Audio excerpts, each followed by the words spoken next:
it's Sarah Todd. Welcome back to my YouTube channel. I'm here with my friend Rion. Hi. You've likely seen her in some of my other videos before because kind of attached at the hip these days. We decided it would be fun to answer some questions that y'all asked on my Instagram. So we picked some out and let's get right on into it. All right. Do you want to read the first question? Sure. Any experience losing friendships to disability? I've had this and I wonder if you have. Yeah, you want to go? I'm trying to think. I think I've definitely lost friends over the years. I'm 24, so I've gone through all of school. I've graduated college. I've gone through all those stages of my life and I've lost friends. And I think that maybe disability played into it sometimes.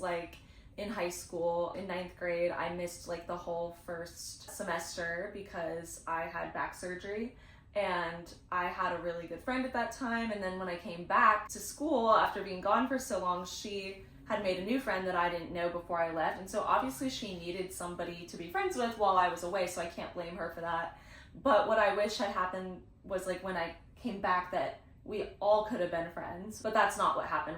It was kind of those two then and I wasn't included anymore. Yeah. But that I don't see as her not being friends with me anymore because of my disability. It was just kind of a circumstance thing. Yeah. I think it was kind of hard for me to be as social in high school because my friends would do things that I didn't really want to do because of my disability. They would go ice skating. So it was harder for me to have close friends because of those things. But I don't think that I necessarily just lost a friend because they didn't want to be friends with a disabled person. So I honestly think I'm lucky because I feel a lot of disabled people would have a different story. Yeah. I went through all of elementary school learning that I had a disability. I didn't fully understand that I was different until I noticed on the playground that kids were doing different things than me, and I just kind of saw it as this. I just didn't view myself in that way. Mm-hmm. I didn't feel othered. But then kind of middle school came around and I went to an art school where I sang in middle school. I was at a magnet school, and I realized there that oh, this is rough, because if I were to drop my backpack, I had a rolly backpack because back then my husband and I talk about this all the time that kids don't have the type of textbooks we had and how heavy they were. Yes. So I had so I had these heavy textbooks that I was rolling around, and I'll never forget one time the suitcase, backpack, whatever the heck it was, fell on the ground and my hand got stuck under it, and there was a fight that broke out in school, and I was in the middle of it, and I was oh my gosh, this is not real. Move. I couldn't move, and people were so ripping scary. their hair out.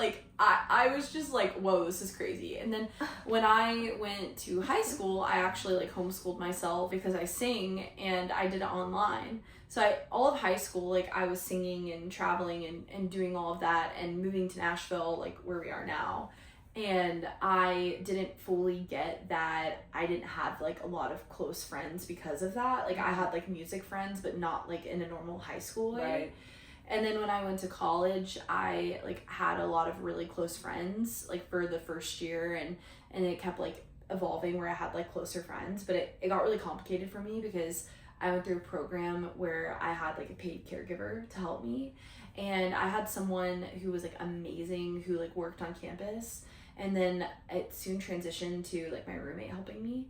So then after that, I kind of feel things got really hard because there was this dynamic of caregiving and being a friend. Mm-hmm.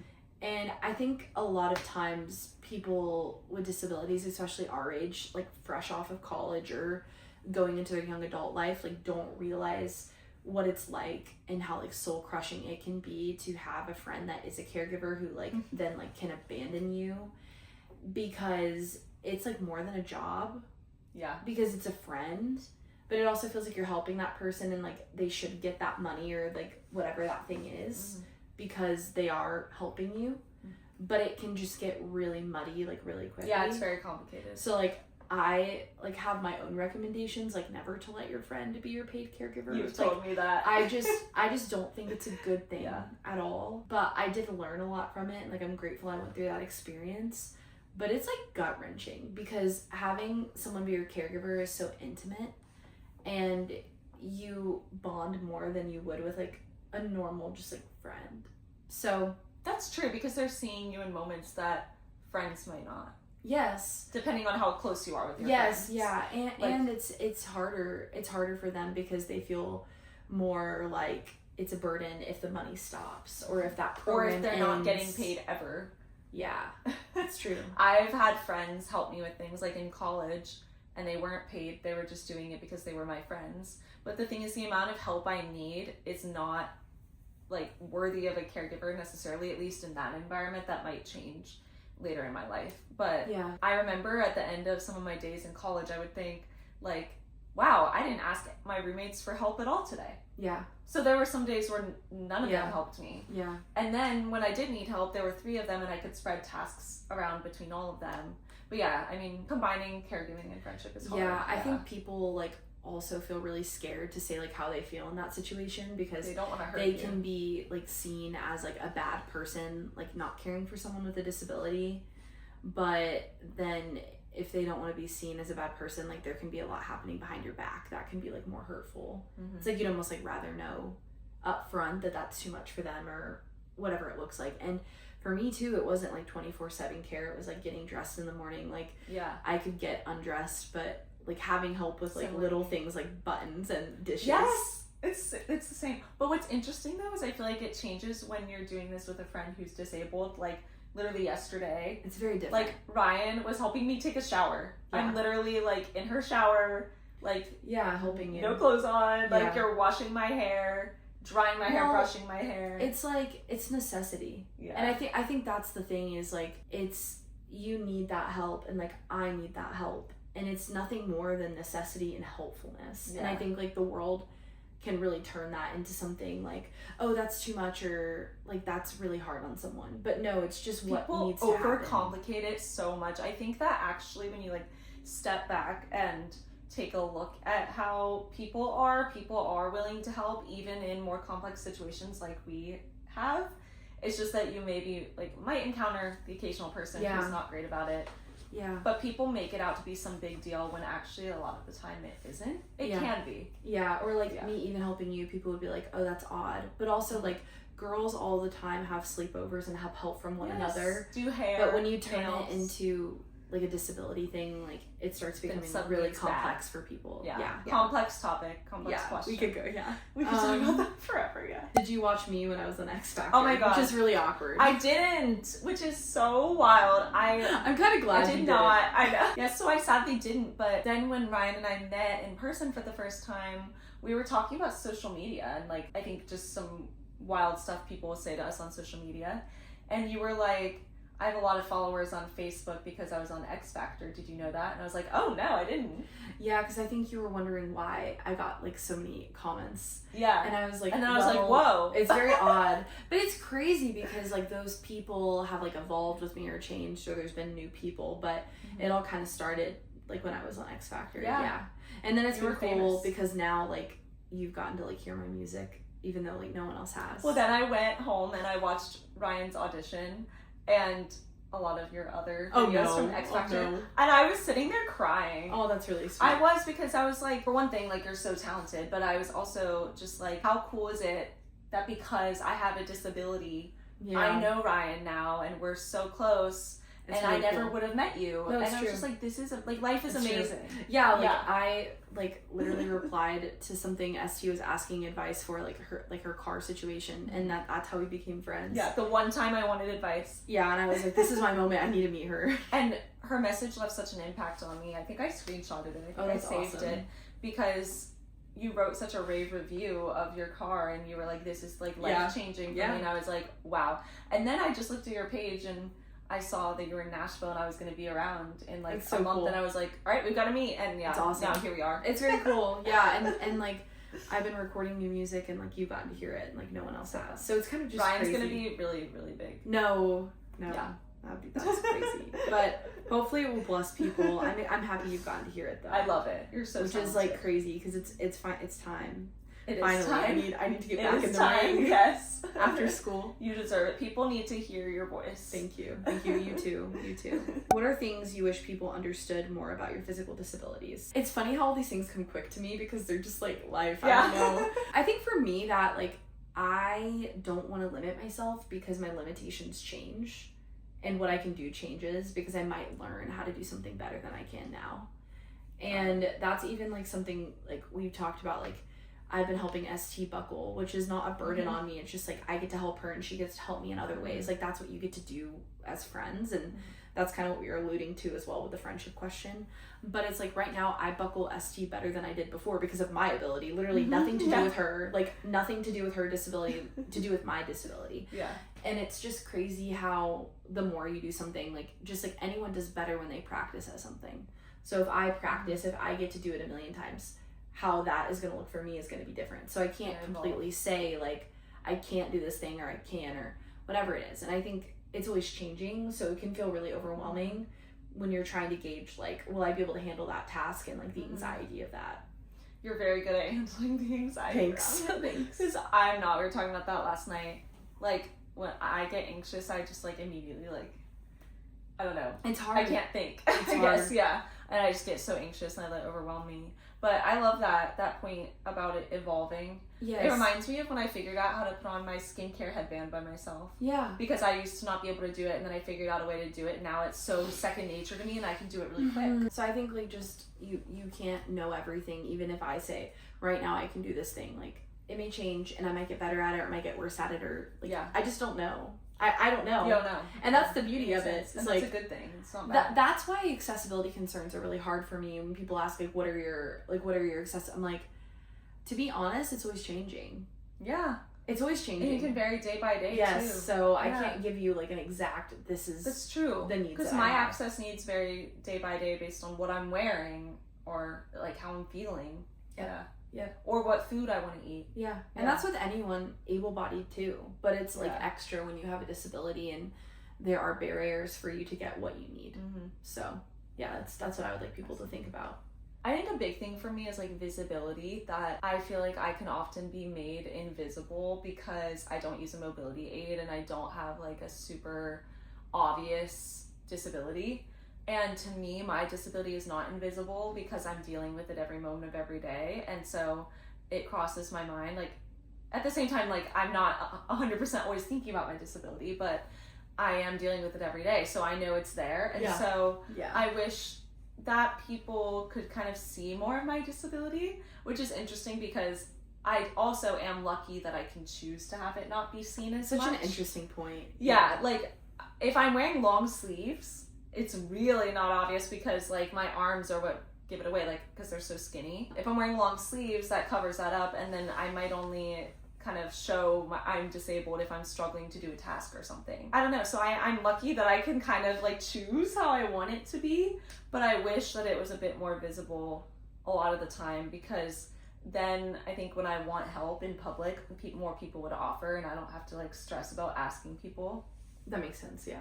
And I think just because it's such an integral part of my identity, I don't want it to be something people don't notice. Yeah, that's interesting. Because it means a lot to me, and it's like who I am. It's not even just a big part of who I am, it's like who I am. Yeah, no, I get that. Like, because we wouldn't be doing this if I'm a disability. Yeah, no, like, it's so true. You know? It's so true. Yeah, it's hilarious because like I always tell people like I disclose my disability automatically, like not verbally, but just like by being disabled.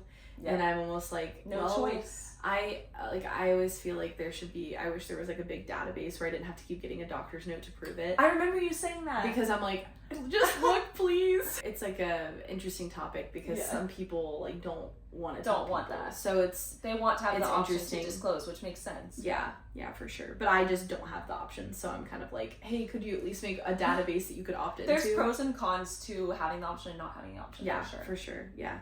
And then the last question is, what is a quote or message that you want to leave with others? My favorite quote is something along the lines of like, going through things you never thought you'd go through will only take you places you never thought you would get to. Because I became disabled when I was 8, so I never would have thought that anything like that would happen to me. But then I never would have thought that I would end up doing things like what I'm doing right now, being friends with you, like advocating for disabled people, doing social media, doing speaking engagements, modeling. And I'm just very thankful for all the knowledge and experience and people in my life that I have from being disabled. So that's something I like to live by. And like obviously my life is challenging too, but there's so many beautiful things. So I like to view it that way. That's really good. That's really good. Yeah, I feel like I have never known a life not being disabled. So it's just always been my life. Yeah. But I remember the first time that I like realized that like there was strength in being disabled, and like I could own it instead of just like saying like it was my special ability or like some like just a different thing that I have going on. I read this quote that actually was talking about like, hey, like there's no hierarchy of disability, like just because like I am disclosing or I'm not disclosing, which is so funny because I wasn't planning on sharing this like when we talked about like disclosing or not. But I really admired that quote, like there is a beauty while being disabled, because I think like I grew up in a culture a lot of times where people would want to heal me, like growing up in the church, and I do think like God could heal me if he like desired to do that, but I think that that's like truly his place. And I think that it's like really empowering to like look at people who are like believers like me, like in God, and say like, hey, I just know that his sovereignty is good, and like I know that I'm meant to be in this situation, and I don't want to pray it away. You're meant to be who I want you to are. thank him for what I've been given and what that looks like, instead of just saying like, I wish things would change, because if you live in a constant like I wish things would change, I think you don't get to like fully like appreciate like the way that your body is made and what it can do. So I think that there's like a depth there that I have just like come to an acceptance of the cards that I have been dealt, for like worse, better, or worse words. Yeah. And the beauty that comes from, we've talked about this, like disability, literally getting rid of people that do not need to be in your path, and showing who should be there. That's so beautiful and poetic. Yeah. Wow. Yeah. Like actually like appreciating the beauty of your body and what it can do for you. Instead of like wishing for it to be different, because I think in our world we're surrounded by Botox and all these things to make us skinnier and perfect, and then you like have a disabled body intertwined into that, as well, like being a woman, there's a lot of pressure, so many layers, and also like clothing for me isn't always exciting. And that doesn't mean like it can't be exciting for someone else, but it's really hard. Like it's exciting for me because clothing is easier for me than you. Yeah. Like, it is. So it's one of those things where I just say, okay, there's a reason and there's like a time and a place for, there's a bigger picture going on than like I can see right now. And like there's a piece that comes with accepting where you are.